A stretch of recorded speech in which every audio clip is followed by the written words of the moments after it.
시청자 여러분 안녕하세요. 김동수입니다. 이 시간에는요 2024년 새해부터 달라지는 부동산 제도에 대해서 알아보는 시간을 갖도록 하겠습니다. 먼저 신혼부부 지원 정책에 대한 내용인데요.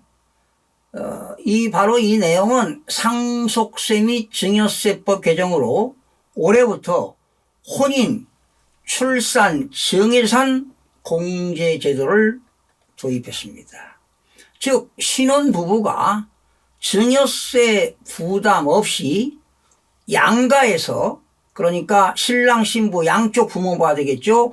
양가에서 최대 1억 5천만 원씩이니까 총 3억 원까지 결혼자금을 받을 수가 있는데요. 3억 원까지는 세금이 증여세가 없다는 것입니다. 올 1월 1일부터 증여분 적용이 되는데요. 즉 부모나 조부모로부터 직계존속이 되겠죠. 직계존속으로부터 혼인신고일입니다. 혼인신고일 전후 2년 이내에 직계존속으로부터 재산을 증여받는 경우에 원래 증여재산 공제가 5천만 원입니다. 즉 부모가 자녀에게 증여할 때는 10년 통산해서 5천만 원입니다. 그러니까 10년까지는 5천만 원까지 증여하게 되면 증여세가 없다는 것입니다. 그러니까 이게 이제 기본적으로 5천만 원이 되겠고요. 이번에 추가로 된 것이 1억 원 공제가 바로 뭐냐? 혼인, 출산, 증여재산 공제가 추가로 1억까지 공제를 해줍니다. 그러니까 부모가 자녀에게 결혼하는데 결과적으로 1억 5천만 원까지는 증여세가 없다는 것입니다. 그러면 신부 측 부모도 역시 자녀에게 1억 5천만 원이니까 양가 부모로부터 증여받은 것이 3억 원까지는 증여세가 없다는 것입니다. 그러니까 만약에 초과분은 당연히 증여세를 내야 되겠죠. 만약에 증여세의 세율은 5단계 초과 누진세율입니다.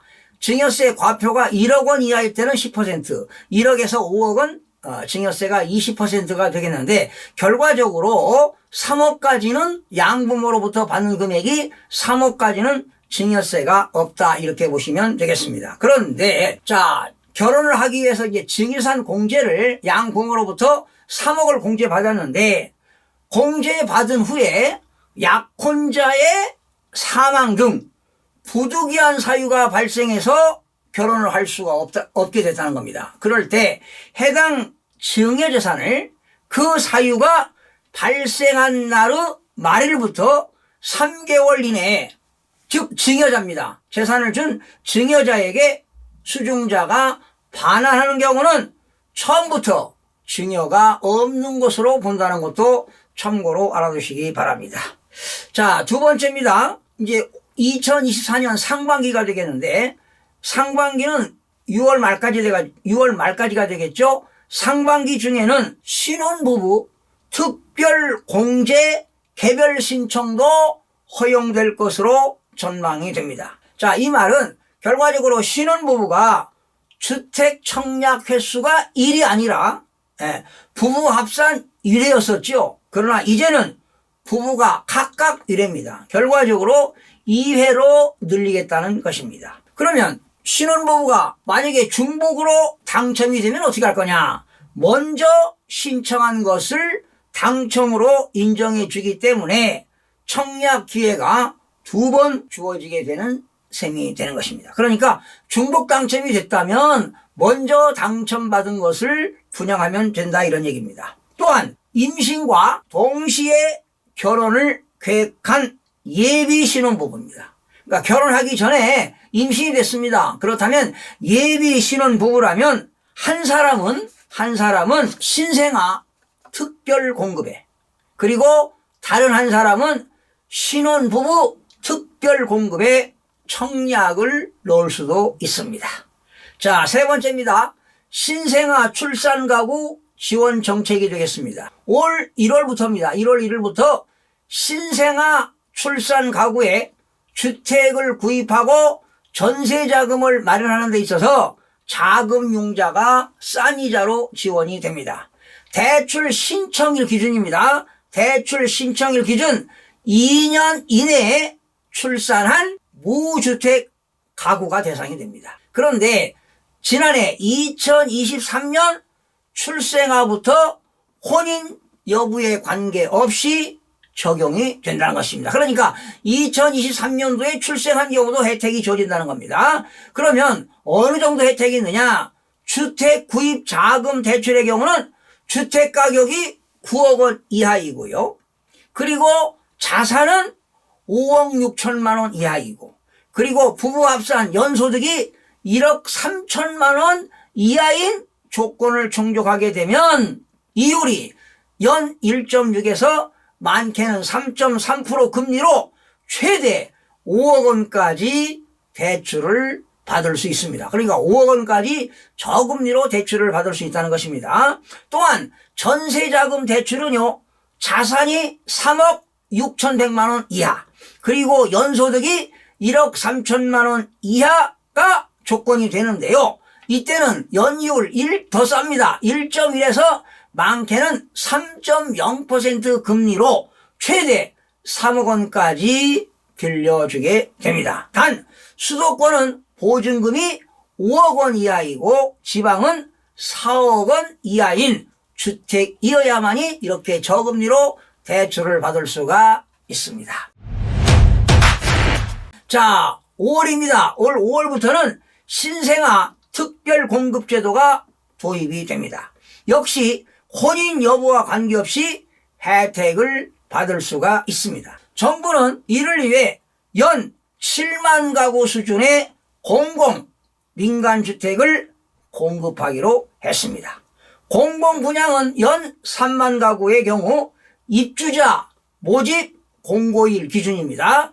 입주자 모집 공고일 기준 2년 이내에 임신을 하거나 출산한 가구를 대상으로 특별 공급 자격이 주어지게 됩니다. 민간 분양입니다. 약 1만 가구는 생애 최초로 신혼부부 특별 공급 물량 중 20%를 출산 가구에 우선적으로 공급합니다. 나머지 3만 가구는 공공임대 우선 공급 물량이 되겠습니다. 또한 소득공제 범위가 확대됩니다. 주택 청약 저축 납입액이죠. 공제 한도가 연 240만 원에서 연 300만 원으로 상향 조정됩니다. 청약통장 가입자 수가 감소세를 보이고 있어서 보유 혜택을 강화하기 위한 조치로 해석이 됩니다. 또한 조세특례 제한법 개정이 필요한데요. 법이 통과되면 1월 1일 이후 납입분부터 적용할 예정입니다. 또 주택담보대출 이자 부담을 줄이기 위해서 장기주택 저당 차입금 이자 상환액 소득공제 한도를 확대하고 주택가격 기준을 상향하게 됩니다. 무주택자 또는 1주택 근로자가 취득 시점 가격 기준으로 5억 원 이하의 주택을 대출받아 사는 경우는 근로소득에서 대출이자 상환액을 공제받을 수 있게 되는데요. 공제금액은 최대 1,800만 원에서 2천만 원으로 늘어나게 됩니다. 그런데 주택가격 기준도 5억 원에서 6억 원 이하로 바뀝니다. 1월 1일 이후 취득한 주택부터 적용이 가능합니다. 또한 재건축 초과이익 부담금 면제 기준 완화가 되겠는데요. 자, 여러분 재건축할 때 주택가격이 올라가게 되면은 일정 수준 이상으로 오르게 되면 조합원들로부터 초과이익에 대한 부담금을 납부해야 되는데 면제 기준이 현행 3천만 원에서 8천만 원으로 상향이 됩니다. 부가 기준도 부가 구간도 2천만 원에서 5천만 원으로 완화가 됩니다. 재건축 부담금 부과 개시 시점은 조합 설립 추진위원회 승인일에서 뭘로 바뀌느냐? 조합 설립 인가일로 늦춰지게 됩니다. 1주택자는요 보유기간에 따라서 부담금도 감면 혜택이 주어집니다.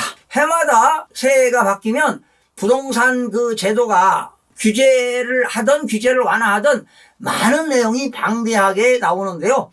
올해는 지금 여러 가지 그 고금리 장기화, 경기 침체 등으로 인해서 지금 여러 가지 부동산 시장도 얼어붙고 있는 상황이거든요. 그래서 올해는 그렇게 많은 것들이 뭐 규제하거나 완화되는 게 없고, 그래도 이런 부동산 제도를 통해서 그래도 많이 지금 완화가 됐다고 보시면 되겠습니다. 여러분들 많은 도움 받으시기 바라고요. 시청해주신 여러분 고맙습니다. 마음이 드셨다면 구독, 좋아요 꼭 부탁드리겠습니다. 고맙습니다.